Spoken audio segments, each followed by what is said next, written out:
Many people reach their 60s believing they should finally feel calm about money. They've worked for decades.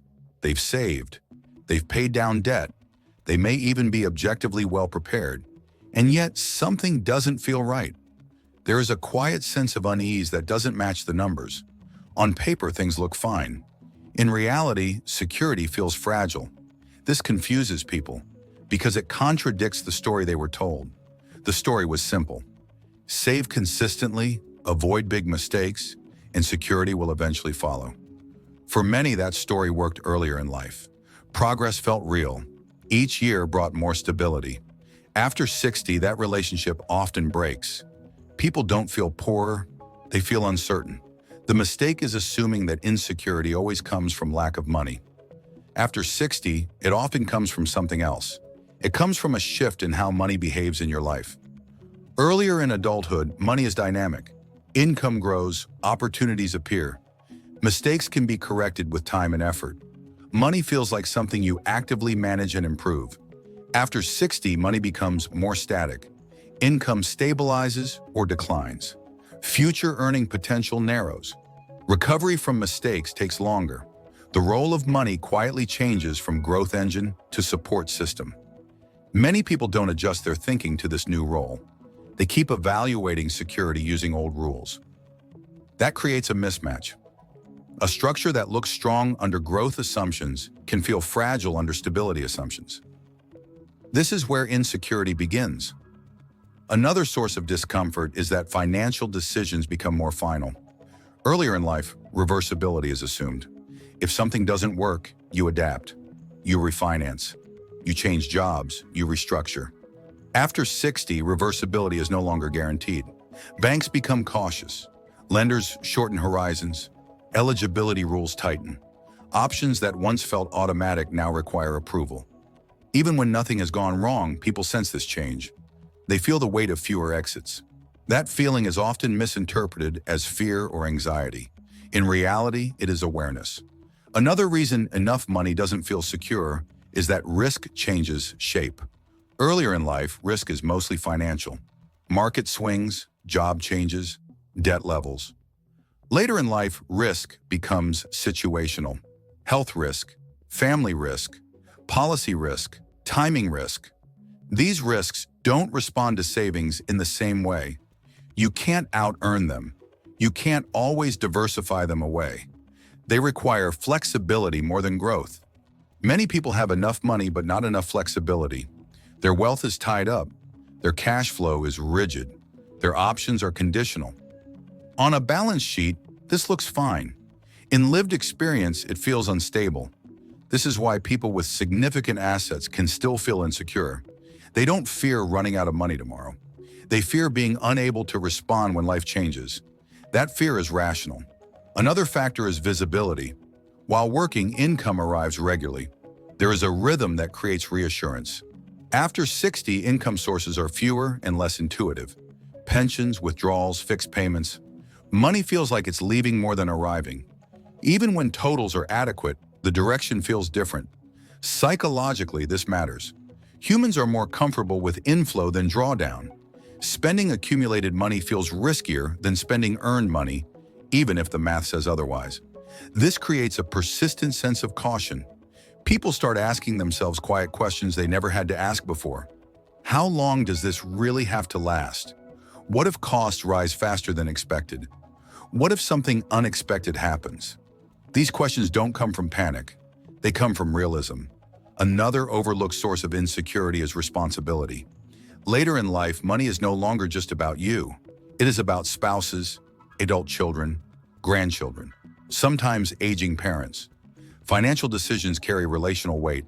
Helping family feels good, but it introduces uncertainty. People worry about saying yes too often or saying no too late. This adds emotional risk that spreadsheets don't capture. Even generous buffers can feel thin when obligations are undefined. There is also a loss of benchmarking. Earlier in life, progress is visible. Raises, promotions, milestones. Later in life, success is measured by absence of problems. That is harder to feel. Not needing money feels less tangible than earning it. Security becomes invisible. Invisible success often feels like uncertainty.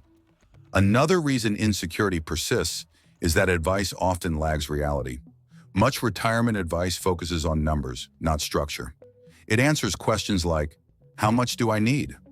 What return should I expect? But it rarely addresses how money should feel, or how decisions feel when flexibility shrinks.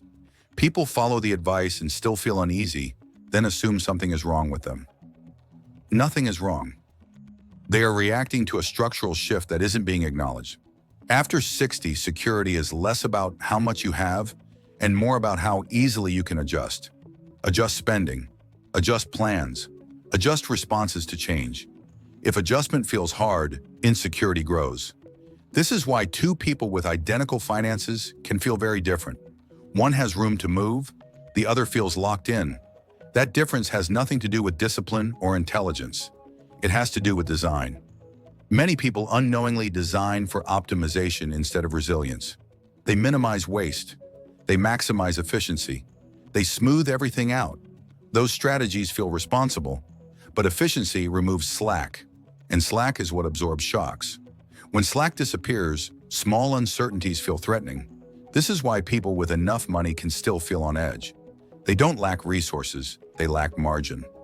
Margin is not excess, it is adaptability.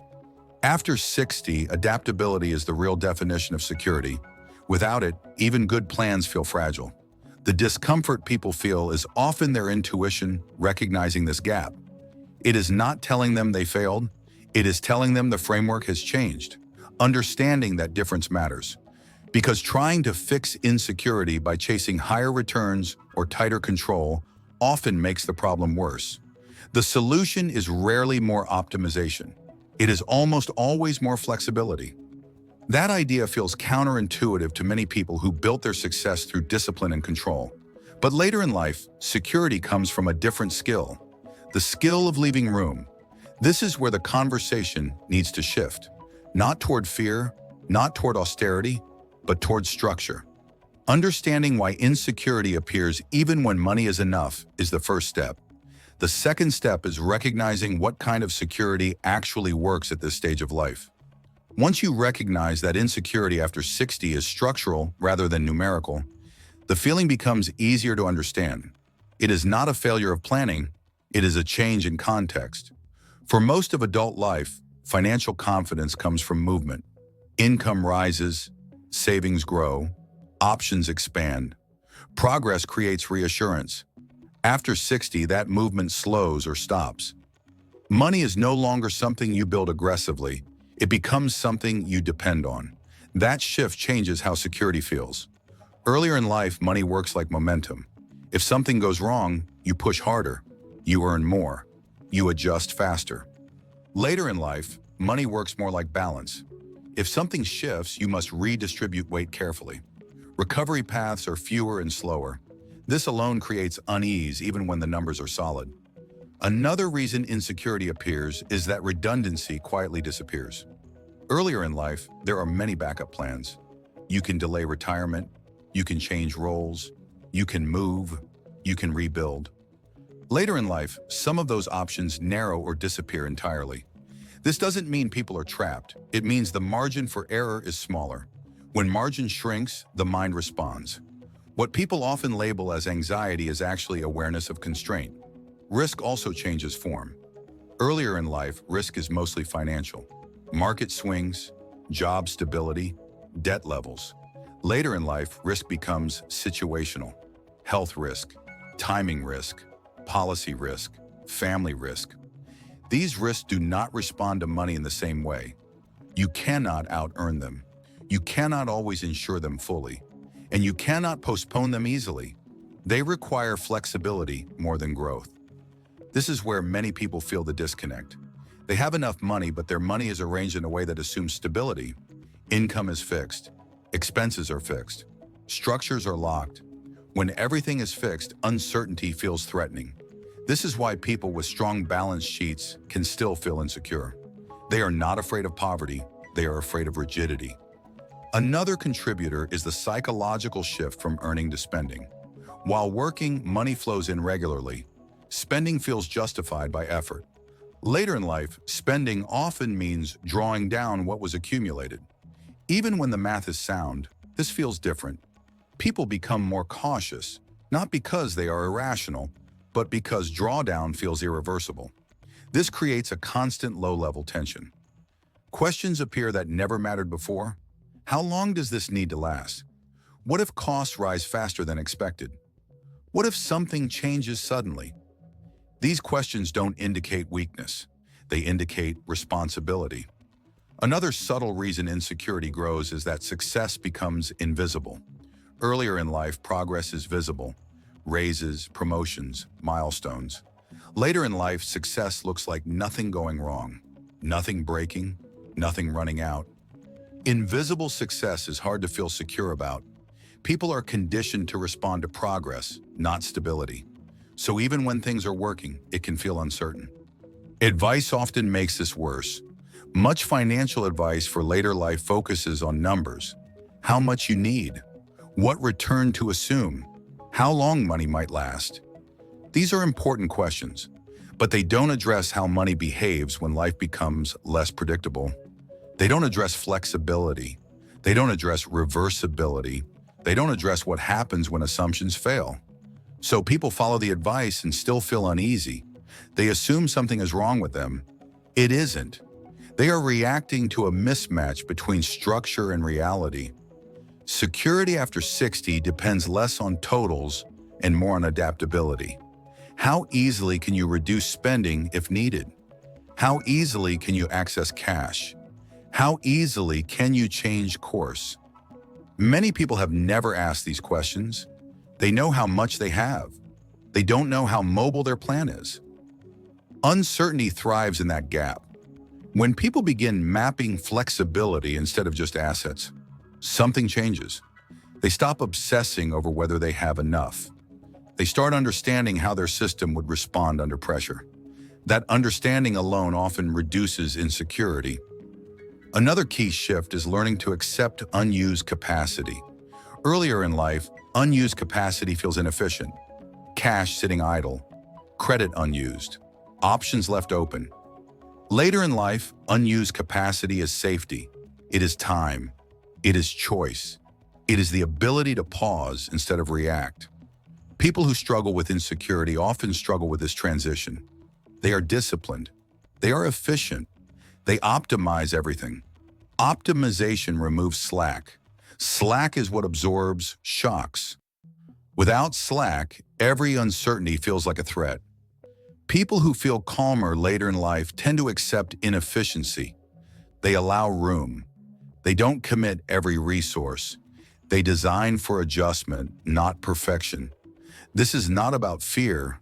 It is about realism. Life after 60 is not smooth. It is uneven. Plans built for averages feel fragile when reality is lumpy. People who feel secure plan for unevenness. They expect surprises. They expect change. They expect to adapt. Security becomes less about preventing problems and more about responding well to them. This is why insecurity can persist even when money is sufficient. The feeling is not a signal that you failed. It is a signal that the framework has changed. When people stop trying to eliminate uncertainty and start designing for response, confidence returns. Not loud confidence, quiet confidence. The kind that comes from knowing you can adjust without panic. If this resonated, resist the urge to fix insecurity by chasing higher returns or tighter control. After 60, real financial confidence comes from flexibility, margin, and knowing how your structure responds when life changes.